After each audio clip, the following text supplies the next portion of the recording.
रास कला मंच सफीदों हरियाणा आप सबके सामने प्रस्तुत करता है नाटक पंचम वेद का लेख।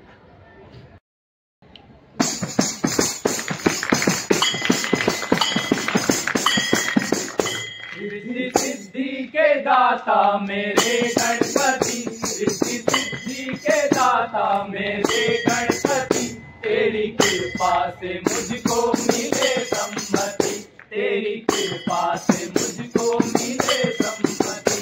सबसे पहले तो पूजा तेरी करता है, सबसे पहले तो पूजा तेरी करता है।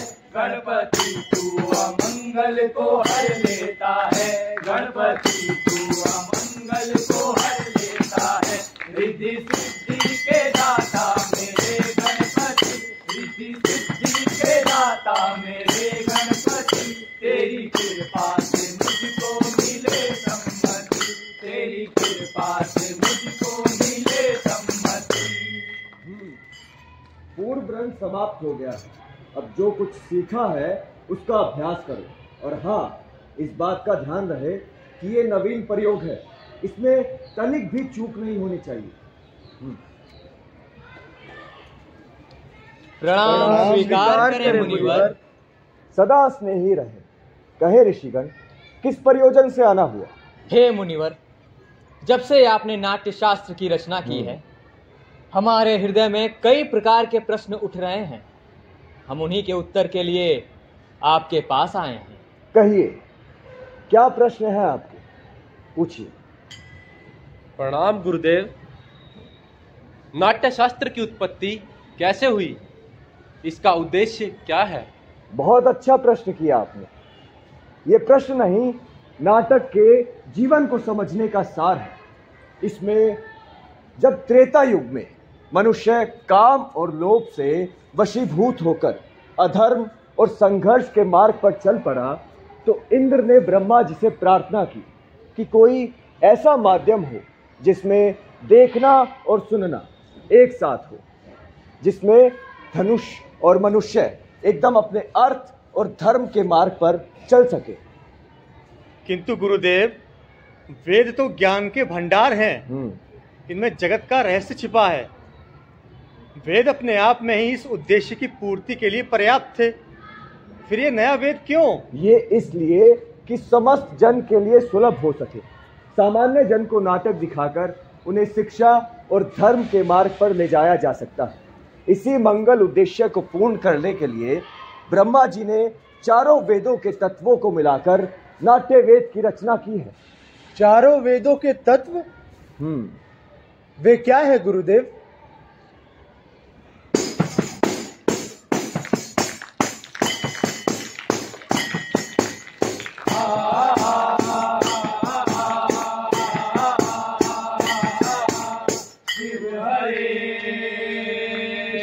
शिव हरे,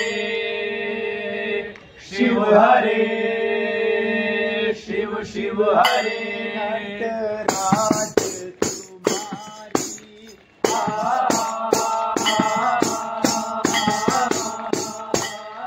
नटराज तुम्हारी स्तुति करे, नटराज तुम्हारी स्तुति करे। शिव हरे, शिव हरे, जटा में विराजे गंगा मैया हो, जटा में विराजे गंगा मैया हो। बगल में सोए गौरा मैया हो, बगल में सोए गौरा मैया हो। ब्रह्मा जी ने नाट्य शास्त्र को जब रचा था,